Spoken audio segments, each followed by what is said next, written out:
You know, sometimes whenever I'm making videos like this, it is very hard for me to understand how these companies, these figure companies, can make figures like this and think to themselves, yeah, our fans are really gonna like this. And what bothers me even more than that most of the time is when I see people in the community of that figure company actually enjoying said products.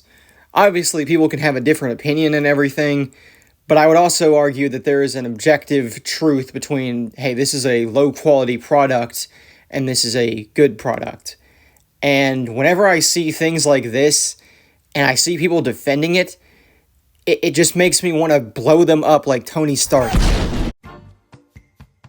You know, the reason I don't typically talk about the new reveals I see this company making now is because it's just oversaturated at this point. But today I am going to be making a video about the new Reimagined Jurassic World figures that the Beyond the Gates episode just put out, and I've seen a lot of people online say that these figures are really good and that they like them, and I just don't get why. But before I get into that, let me personally say why I really don't like any of these figures. To start off, we have the Allosaurus, which the original figure that this guy uses for inspiration I'm a really big fan of. I think it's one of Hasbro's best figures, if not their top one. And I'll give Mattel their due, at least for this guy. I don't think the figure is too far off in some regards, but there's just other things that fucking suck about this thing. For one, it's nearly like $40, and I do not get why. I don't understand why these fucking figures are so damn expensive. Don't get me wrong, I've paid some pretty heavy pennies before for figures.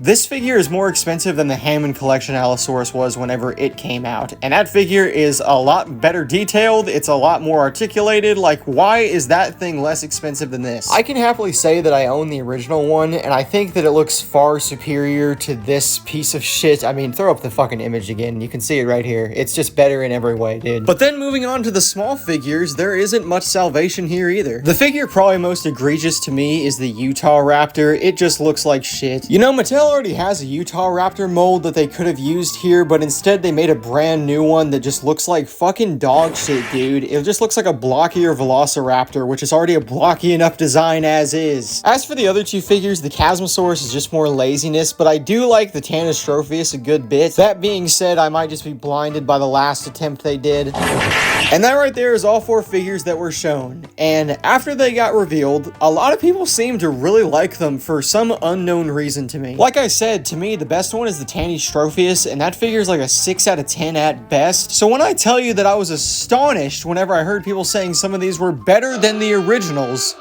I was indeed flabbergasted. Look, I'm not going to sit here and tell you that everything Kenner did was amazing. Trust me, they did have some flaws here and there. But overall, I would say that the quality of the figures they put out is just so much better than a lot of the new slop Mattel has been giving us. And the fact that people sit here and try and defend it too, it just genuinely makes me so fucking mad. Like, I've had people try and convince me this is a good figure. If I see you in person, I am going to shoot you in the cranium. And like I keep reiterating, you can have the opinion that these figures are good, and hell, you can maybe even love them, but I can in turn have the opinion that these figures are nothing but low quality trough feed, and that you are a retard if you think otherwise. Not to mention, like I said earlier, both of these figures, and I say both because the three little ones are a set, are like $40 fucking dollars. That is outrageous. For the love of God, lower your prices. And I think that's all that I'm gonna say about these figures. They're slop, that's all there is to it. I don't know what else you want me to say. But while you're here, while I have your attention, I would like to redirect you into what I personally would do if I was running the Beyond the Gates series. I have a little test sample for y'all, and you can tell me how you think. Hey, it's me, it's King Kaiju here, and we're doing Beyond the Gates today. This is my little filming display. I apologize if it looks a little bit messy, you know. I've been busy taking pictures of figures, you know. Been busy taking pictures of lots of good figures and photoshopping them and all that shit. And today, I got with me here a figure I'd like to present from the Mattel branding. This is the Reimagined Hammond Collection Night Fury. As you can see, it has a lot of good detail, and it's got really, really good articulation. We based it on the movie from Night Fury from 2003. It really good. Makes me, you know, want to jizz all over my pants, my pantaloons. Would give it a solid 9 out of 10. please go to Target.com to buy more. Thank you very much, and go fuck yourself, Benjamin Netanyahu.